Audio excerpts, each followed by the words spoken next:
Trump's lawyers have released a new court filing today looking to halt the release of Jack Smith's bombshell filing in his federal election case against the former president. Last week, U.S. District Judge Tanya Chutkin agreed to unseal additional filings from Smith, but with a 7-day stay, giving time to Trump's legal team to appeal. But now with that 7-day stay expiring, Judge Chutkin could release a redacted version of Smith's filing as soon as today. Joining me now is the Hill's courts and legal reporter, Zach Schonfeld, with the latest.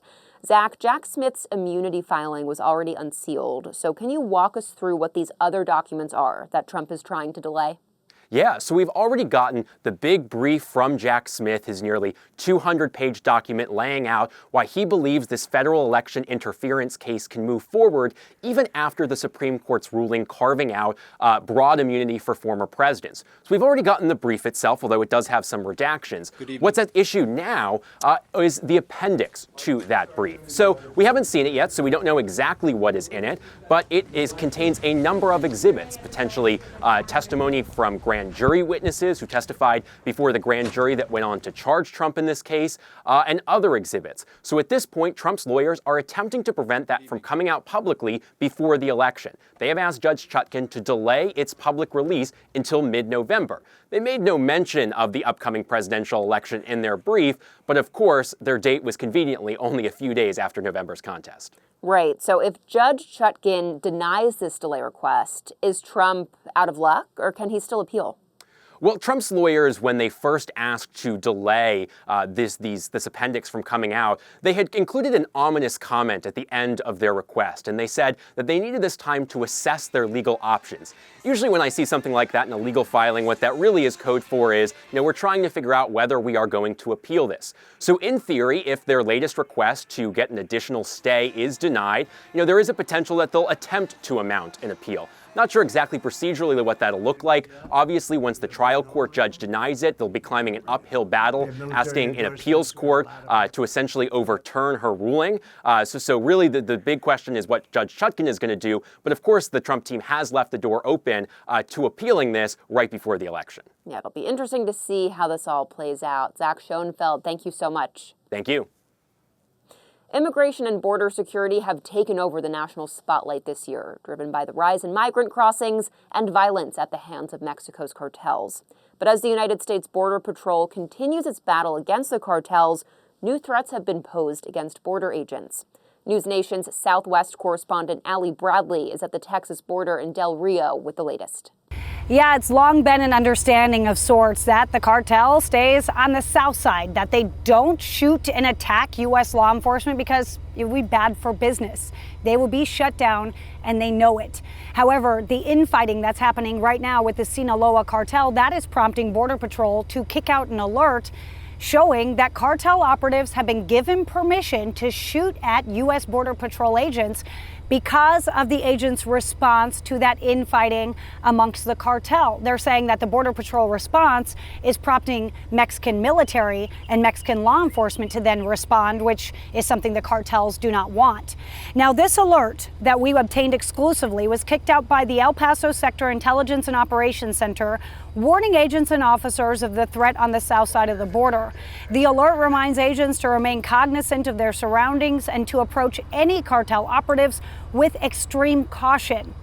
This comes as just 2 days ago, contractors working on a ranch in the Eagle Pass area of the Del Rio sector reported taking on fire from the Mexican side.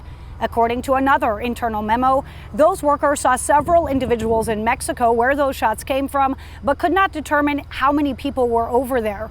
There were no reported injuries in the incident. We talked with Victor Avila, who is a former special agent with Homeland Security Investigations, and he says that law enforcement should absolutely be concerned about this recent escalation. U.S. law enforcement should be concerned for their safety, especially along the border, because those missiles and those weapons easily come across the border. They do have the resources, and in fact, they do have the capabilities and will use them against us, especially when we go in the next couple of months, depending on what happens in this political atmosphere. They have the capabilities to fight back. Now, all of this comes just weeks after we exclusively reported on several RPGs and IEDs and ammunition discovered just on the other side of the Arizona border in a Mexican scout site. When we asked former President Donald Trump what needed to be done along the southern border in response, he said it needs a military operation to combat the criminal cartels. Bianca.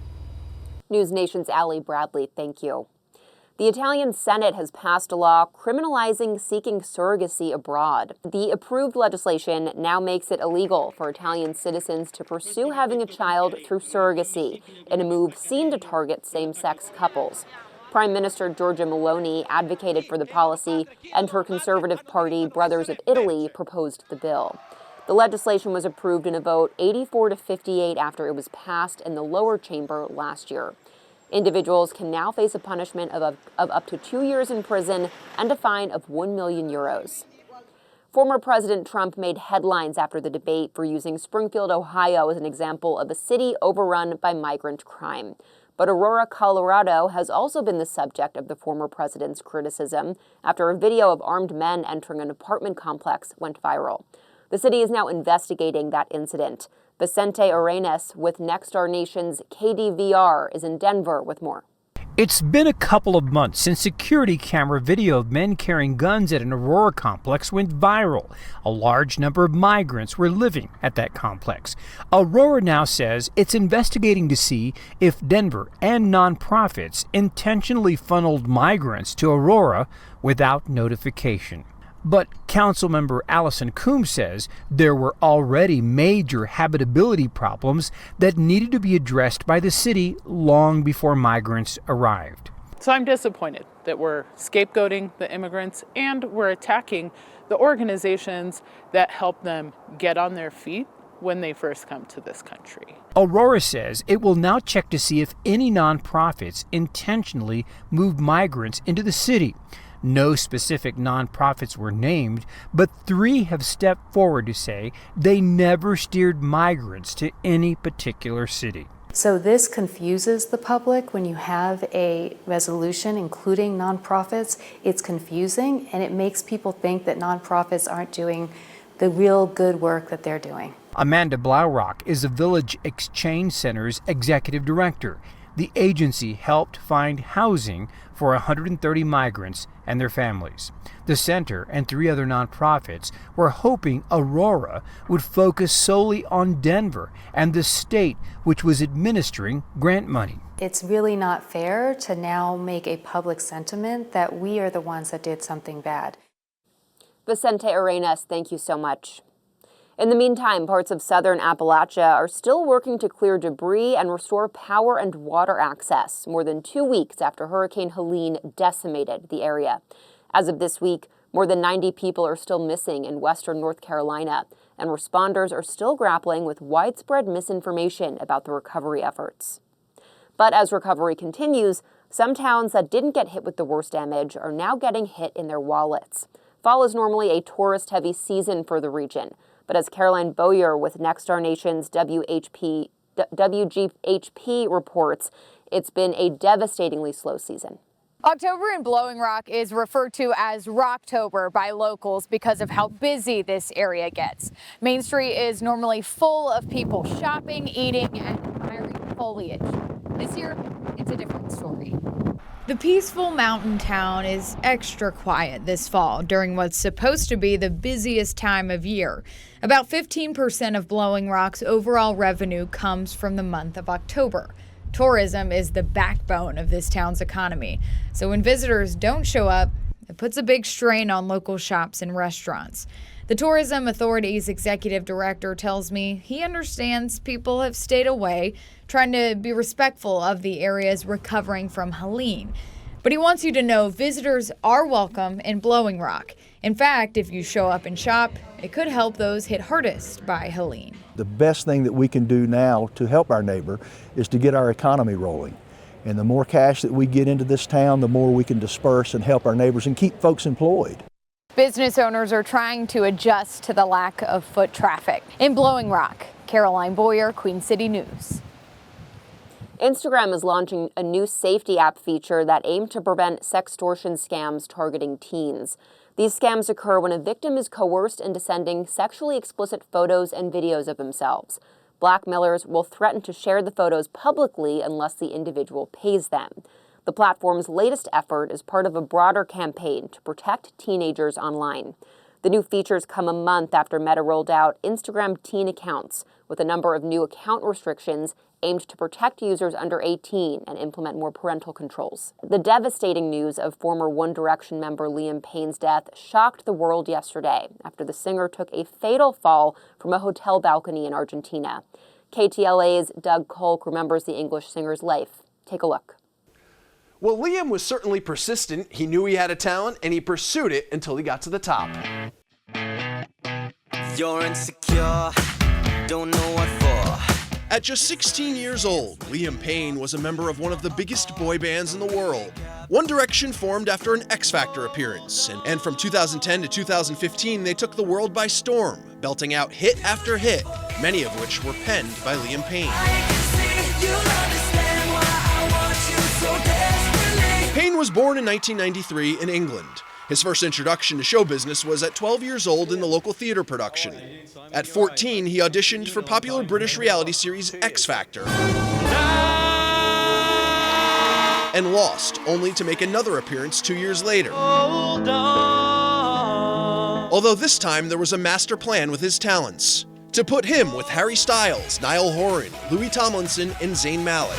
That's what makes you beautiful. 1D, as they would become known, would go on to be one of the best-selling boy groups of all time. Seems to me that when I die, these words will be written on my stone. Liam's time in One Direction, although successful, was short, as the band only lasted 5 years before disbanding. The story of my life, I'll take her home.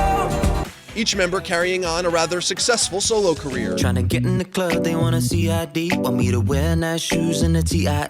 It was also around this time where Liam started dating Cheryl Cole, the same person who judged him on the X Factor years prior. The two dated for 3 years and had a child together. Yeah, I got money on my mind. Liam had announced plans for a sophomore album, however the album never quite saw the light. Baby, you know I love it when the music's loud, but come on, strip that down for me. Yeah. Liam's body was found Wednesday 3 stories below his Buenos Aires hotel balcony. The story of my life. The singer was 31 years old. The story of my life. As Election Day nears, both candidates are working up to shore up support with Black voters. That's as polling shows the critical voting bloc is not supporting the Democratic ticket in the same numbers as they have in previous elections. Blake Berman breaks down the numbers in today's Political Minute. It's the race to reach Black voters. I'm Blake Berman with News Nation. Black Americans traditionally vote for Democratic candidates by a wide margin. The Vice President Kamala Harris making a push now to shore up support as polls show Donald Trump is closing the gap, especially among Black men. Now, there could be more than 34 million Black voters in the U.S. this year. That's according to the Pew Research Center. That's 14% of the electorate. Harris polls solidly ahead of Trump with Black voters, about 80% to 15%, according to the Cook Political Report. Now, she's gained a little ground recently, but her lead is smaller than in past elections. For example, in 2008 and 2012, exit polls showed Black voters picked former President Barack Obama by more than 90% of the vote. And in 2020 and 2016, the Democratic candidates were in the high 80s. In a race this tight, any shift could make a difference on November 5th. I'm Blake Berman. This is the News Nation Political Minute.